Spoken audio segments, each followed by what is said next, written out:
नमस्कार, clean news UP में आपका बहुत बहुत स्वागत है। चलिए देखते हैं शाम तक की 10 फटाफट बड़ी खबरों को। इससे पहले आप न्यूज को कहां से देख रहे हैं, हमें कमेंट में जरूर बताएं। साथ ही वीडियो को लाइक करना बिल्कुल ना भूलें। आगरा को जल्द मिलेगी मेट्रो ट्रेन की सौगात, मुख्यमंत्री योगी आदित्यनाथ ने खुद किया बड़ा ऐलान। जल्द ही आगरा के यात्रियों को रोजाना लगने वाले ट्रैफिक जाम से बड़ी राहत मिलेगी, क्योंकि ताज शहर को जल्द ही अपनी पहली मेट्रो मिलने वाली है। उत्तर प्रदेश के मुख्यमंत्री योगी आदित्यनाथ ने आज खुलासा किया है कि 2024 की शुरुआत तक आगरा के लोगों के लिए मेट्रो सेवाएं चालू हो जाएंगी। वह उत्तर प्रदेश रेल मेट्रो द्वारा शुरू की जा रही आगरा मेट्रो रेल परियोजना की सुरंग के लिए भूमिगत कार्य का उद्घाटन कर रहे थे। कहा ये भी जा रहा है कि प्राथमिकता वाला गलियारा ताज ईस्ट गेट से जामा मस्जिद तक 6 किलोमीटर का गलियारा है। यूपी के सीएम आदित्यनाथ ने कहा कि 6 किलोमीटर का प्राथमिकता वाला गलियारा निर्धारित लक्ष्य के 6 महीने से पहले पूरा हो जाएगा और 2024 की शुरुआत तक आगरा के लोगों के लिए मेट्रो सेवाएं चालू हो जाएंगी। यूपी में खुलने जा रहे हैं 24 नए संस्कृत कॉलेज। संस्कृत शिक्षा को बढ़ावा देने के लिए होगी पहल।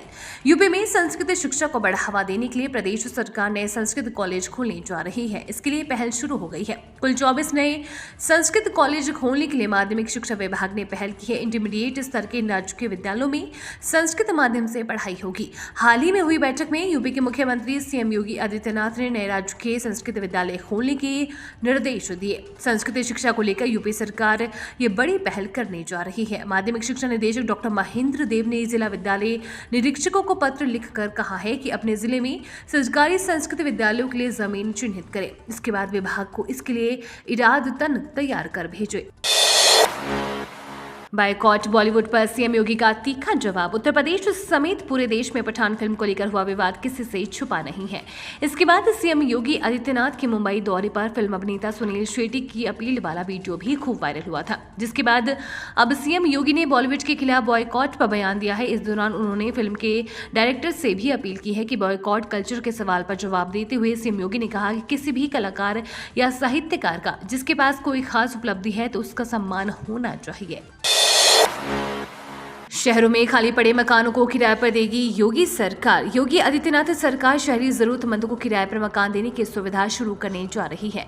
इससे लोगों की जरूरत तो पूरी होगी ही, सरकार की कमाई भी बढ़ेगी। ये सुविधा अफोर्डेबल रेंटल हाउसिंग कॉम्प्लेक्स योजना के तहत दी जाएगी। शहरों में छोटे मोटे काम करने वाले, खासकर फैक्ट्रियों के मजदूरों, पढ़ने वाले छात्रों या फिर गैर जिलों से कुछ महीनों के लिए आकर काम करने वालों को शहरों में होटल या धर्मशाला लेना काफी महंगा पड़ता है। ऐसे लोगों की समस्याओं को देखते हुए प्रधानमंत्री आवास योजना शहरी की तहत अफोर्डेबल रेंटल हाउसिंग कॉम्प्लेक्स योजना तैयार की गई है। यूपी में कारोबारी गृहिणियों के लिए जल्द आएगा नया कानून। बड़ी सहूलियत देने की तैयारी में योगी सरकार। घरों में चाहे ब्यूटी पार्लर चलाना हो, फोटोकॉपी मशीन लगाना हो, पापड़ बड़ी बनाना या फिर कोई और छोटा मोटा उद्योग का काम हो, यूपी में इस तरह के छोटे छोटे कारोबार अब घरों से संचालित करना आसान हो सकेगा। योगी सरकार ऐसा कानून बनाने जा रही है जिससे इस तरह के सूक्ष्म औद्योगिक गतिविधियों को आवासीय क्षेत्र में संचालित करने में कोई बाधा नहीं आएगी। जल्द ही एक अधिनियम बनेगा। इससे संबंधित विधेयक विधानमंडल के दोनों सदनों से पास कराकर इसे कानूनी दर्जा दिया जाएगा। नया कानून लाने के पीछे योगी सरकार का मकसद प्रदेश में लघु उद्योगों को बढ़ावा देना और उनमें महिलाओं की भागीदारी को और ज्यादा सशक्त करना है। उत्तर प्रदेश में उद्योग जगत के संकट मोचक बने योगी बाबा। निवेशकों का मित्र बना निवेश सारथी। उत्तर प्रदेश के मुख्यमंत्री योगी आदित्यनाथ ने प्रदेश में निवेश के लिए ईज ऑफ डूइंग बिजनेस और ईज ऑफ स्टार्टिंग बिजनेस का मंत्र दिया है। इसके तहत न सिर्फ निवेशकों को सुगम व्यापार के अवसर उपलब्ध कराए गए हैं, बल्कि व्यापार शुरू करने के लिए भी तमाम छूट प्रदान की गई है। उद्यम लगाने के लिए सुरक्षित माहौल से लेकर निवेश के आकार, भौगोलिक परिस्थितियों एवं सेक्टर के लिहाज से जमीन के लिए स्टैंप ड्यूटी समेत तमाम क्षेत्र में छूट प्रदान करने का निर्णय लिया गया है। राज्य सरकार के एक प्रवक्ता ने बताया कि यहाँ सबसे अहम है निवेशकों को सरकार द्वारा दिए जाने वाले इंसेंटिव्स के लिए किसी विभाग के चक्कर नहीं लगाने होंगे। सारे इंसेंटिव्स ऑनलाइन ही प्रोसेस हो जाएंगे।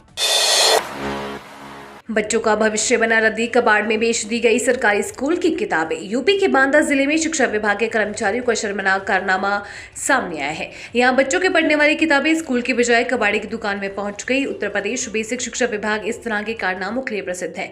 बीएसए का कहना है कि जांच कराई जा रही है, अब पता नहीं जांच रिपोर्ट कब तक आएगी।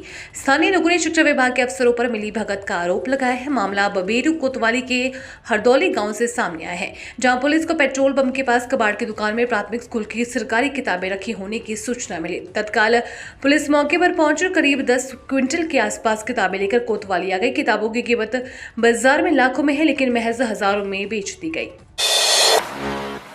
यूपी में रोडवेज बसों का किराया बढ़ाया गया। उत्तर प्रदेश में रोडवेज बसों से यात्रा करने पर यात्रियों को पहले की अपेक्षा अब ज्यादा रुपए टिकट के लिए खर्च करने पड़ेंगे।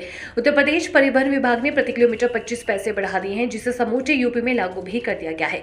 उत्तर प्रदेश राज्य परिवहन प्राधिकरण के अध्यक्ष एल वेंकटेश्वर लू ने जानकारी देते हुए बताया कि उत्तर प्रदेश राज्य सड़क परिवहन निगम की साधारण बसों के किराए को अधिकतम ₹1.30 तक बढ़ा दिया गया है। यानी कि पहले ये किराया ₹1.05 प्रति व्यक्ति प्रति किलोमीटर था, जिसे अब बढ़ाकर ₹1.30 कर दिया गया है। यानी कि 25 पैसे प्रति व्यक्ति प्रति किलोमीटर किराया बढ़ा दिया गया है। सौर ऊर्जा से फूड प्रोसेसिंग यूनिट की स्थापना पर मिलेगी 50% छूट। उत्तर प्रदेश की योगी सरकार का पूरा फोकस अब ग्रामीण इलाकों से आर्थिक तंगी दूर कर अधिक से अधिक रोजगार पहुंचाने पर है। ऐसे में सरकार ने यहां लगने वाले सूक्ष्म एवं लघु खाद्य प्रसंस्करण उद्योगों को 75 kVA तक के सौर ऊर्जा संयंत्र स्थापित करने पर सब्सिडी देने का फैसला लिया गया है। सरकार अब सौर ऊर्जा परियोजना की लागत पर 50% सब्सिडी देगी। इसके साथ ही महिलाओं के स्वामित्व और संचालन वाली खाद्य प्रसंस्करण इकाइयों में संयंत्रों पर 90% सब्सिडी दी जाएगी। प्राइवेट इंस्टीट्यूट से पढ़ाई के बाद सरकारी क्षेत्र में ट्रेनिंग लेना होगा अनिवार्य। यूपी में नर्सिंग छात्राओं के लिए नई नीति। यूपी में क्लिनिकल ट्रेनिंग पॉलिसी को कड़ाई से लागू किया जाएगा। इसके तहत निजी इंस्टीट्यूट से नर्सिंग की पढ़ाई पूरी करने वाले छात्र छात्राओं को राज्य के मेडिकल संस्थानों में क्लिनिकल ट्रेनिंग लेनी होगी। ये क्लिनिकल ट्रेनिंग 8 सप्ताह की होगी।